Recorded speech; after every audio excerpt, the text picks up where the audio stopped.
Welcome ladies and gentlemen, my name's Dychronic here on this Destiny 2 video, and today we're going to be taking a look at one of my favorite Titan builds in the game, the Infinite Super Doomfang. Actually, you know what, I lied. This is my #1 favorite build across the entire game, all the classes. This thing is not only a ton of fun, it's also really effective in the even high-level Grandmaster plays. So in a nutshell, this is a PvE Titan build that's built on the Doomfang Pauldrons exotic armor for nearly infinite supers. Combine this with Code of the Aggressor for the second shield throw, and of course shield and grenade bonuses for overflow charging, and of course the PvE meta builds, which will allow you to use this again in Grandmaster and Master Nightfall. And I know a lot of people have been waiting for this build for a while because I did put Doomfang Pauldrons as the #1 Titan exotic in the game right now. Specifically, it's really good at PvE, and I know a lot of you guys wanted to know how best to build with it. And as a caveat to that, I don't think that Doomfang is the most used Titan exotic. I believe it to be the best perk on any of the exotic armors. And throughout this video, you'll be seeing pictures of a build document that I made fully public for you guys to use. All you have to do is head over to my Discord server, link in the description down below, and go to the channel #spreadsheetsdocs, and around the date this video came out in, you'll find a link to that document. And before I get started with the actual builds, the specs, the gameplay, and all that whatnot, I just wanted to mention that I have a giveaway going on right now. So if you want to win yourself an Astro A10 headset, Blue Yeti microphone, or a GG Gamersubs Gamertub, link in the description down below to find more information. Of course, thank you to those sponsors. Without them, it would not be possible for me to give you guys free stuff without me having to pay for it. So thank you, Astro, Blue, Gamersubs, you guys are champions. Check out their products, link in the description down below. I'm literally using all 3 of them right now. Right, so let's go ahead and get into it, starting up with these specs. For the class and subclass, it is a Titan Void Code of the Aggressor. I personally like using Magnetic Grenade, Timer Barricade, and Strafe Flip. Specifically for your grenade, Void Wall always seems to miss, Suppressor I always seem to hit myself with it, Magnetic Grenade has the homing magnet properties to it, also doing the most damage. And with Oppressive Darkness and Overload grenades, that's going to be really important. Up next for your guns, my personal favorite going to be Mountaintop, Last Word, and Falling Guillotine. However, a lot of people may have some issues with that, especially next season with Mountaintop falling apart. For your first weapon, the Kinetic, Wither Horde Izanagi's work great, Infinite Sunset level. For your energy primary weapon, if you want more range, because I know not a lot of people like sidearms as much as I do, Gnawing Hunger, Last Perdition are excellent ranged options, especially for the high level gameplay. And for your heavy weapon, if you don't have Falling Guillotine for whatever reason, or the particular boss you're fighting cannot be damaged by a sword, Anarchy also works really well.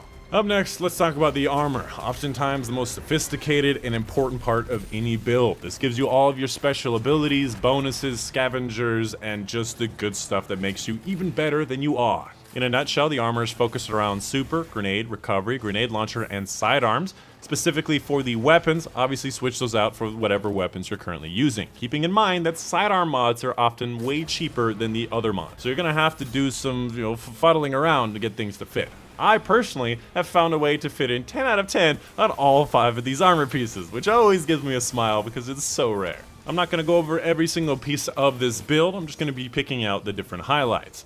First up, for your artifact mods, Oppressive Darkness and Overload grenades not only make your targets take more damage, it also makes them deal less damage, as well as overloading Overload champions. For seasonal mods, the standard high energy fire taking charge stacks on stacks for more damage, basically for free. And of course, specifically for the high level PvE, you're going to need a lot more resistances. So Concussive Dampener, Boss Resist, Major Resist are going to be very important. You can actually double up on a lot of these. I've seen people go with 3 Concussive Dampeners. I've seen some people go with 3 Void Resist. It's really up to you. The last thing I wanted to mention is going to be Dire Artillery, which increases your super generation from your grenade launcher kills, which is going to be more than 60% of all your kills, because Mountaintop with the Horde are just insanely strong. And the reason I didn't put more super options is because Oppressive Darkness is just so valuable and so strong, there's not much other room. For your stat distribution in priority order, it should be Discipline and Recovery around 7 to 10, Intellect 6 to 8, Mobility and Strength 5 to 7, and Resilience, nobody cares about Resilience, 1 to 5. Now don't worry if you can't get to all of the minimum levels of all these points. I personally don't actually have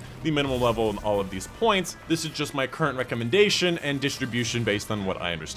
And to be frank with you, stats are not really the most important thing for PvE, just focus on what's important. Moving on, let's talk about gameplay, because the way you use this build is going to be just as important as how you build the build. To reiterate, this is one of the best ad-killing builds in the game with a great and versatile super ability and good neutral game options. And I mainly use this build in Master Nightfalls and all other PvE A lot of fun, very effective. And the focus of this build is to get and elongate your super's duration while also having a lot of strong grenades. When you're using your super, you should use your shield throw as much as physically possible, as it will increase your current super's duration, and that comes from Doomfang Pauldrons. And in your super, if you get 3 kills with your shield throw or 1 melee kill, you'll be able to get an extra shield throw back. And with Code of the Aggressor, you get 2 shield throws, so you use your shield throw, you get some shield throw enemy, use your second shield throw, you get more shield throw enemy, because shield throws count as grenade kills, which will then charge you a shield throw, giving you more shield throws to then elongate your super. You can get a melee kill and get more shield throws, more super, more shield throws. You get the gist. And lastly, don't be afraid to block with your super, as it will save your life in high level activities. In Grandmaster Nightfalls, you will die very quickly, even as a sentinel. You know, a thought that just crossed my mind: why do cats like it when you scratch their butt?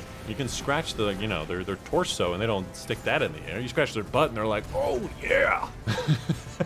And for your other abilities, your grenades weaken and overload targets, and of course regenerate energy on kills, as I mentioned before. Of course, you're going to want to use your grenades against majors as often as you see them, because oppressing and overloading them, making them more worthless. For your melee, it's going to be that shield throw AoE hit, which will give you a small amount of extra energy on kills from Doomfang, but honestly, it's a very small amount. Just use it whenever it's safe if you can. For your weapons, your special kinetic weapon, Mountaintop or Witherhoard, is going to be your primary weapon against groups of enemies, major enemies, as well as decent DPS from long range. It's one of those do-all weapons. However, you're going to run out of ammo eventually, so your primary ammo weapon, your sidearm or other primary option, to be used against general fodder enemy. And if you are going to be using a sidearm, you need to be using it very aggressively. You need to get in there, do a lot of damage. You have the stopping power to shot down a lot of enemies in the Master Nightfall difficulty. And if you're not using a sidearm, and instead you're using like a hand cannon, auto, or pulse rifle, you can use that defensively from long range to whittle enemies down. And finally, your heavy weapon, your sword or anarchy, should be used for DPS against bosses or majors. If you see a champion, you break a shield, rush in there with your sword, pop anarchies down. You need to use it as fast as possible, and that's why swords are really good even in the Grandmaster Nightfalls, because you can tear apart an enemy that needs to be shut down immediately. And lastly, just wanted to talk about a couple different alternatives. As mentioned before, the weapons are not a critical part of this build. They're just my current favorite to use in the high-level PvE. A good alternative for your special weapon is going to be Izunagi's Burden. It has a very good, strong burst damage, especially in Grandmasters or with Divinity. This thing can dish out a pounding. And of course, obviously use the specific weapons that are useful for the specific activities. If you're playing Garden of Salvation, use Xenophage. It's effective. For the rest of it, there is really no subclass or exotic alternative. This build is built around Doomfang Pauldrons. The Code of the Aggressor is the best possible fit. Some people talk about the middle tree, the Code of the Commander, because of the extra melee explosions and of course the banner shield being useful, but I just like having extra overflow charging with my sentinel grenades, and I just feel that that works the best. And lastly, for PvP, you can actually use this with some minor tweaks, obviously switching out all the weapons for PvP weapons, some different armor mods so there's more stat bases to give you more recovery, more mobility, and with that, it's a great PvP option for builds as well. And that is going to be pretty much the end of the video. Let me know in the comments down below if you have any questions. Of course, if you see a question down there that you can answer, please help me out. I'm still trying to get to a lot of different comments. But yeah, that's going to be the end of the video. My name is Dychronic, and I'll see you guys on the next one.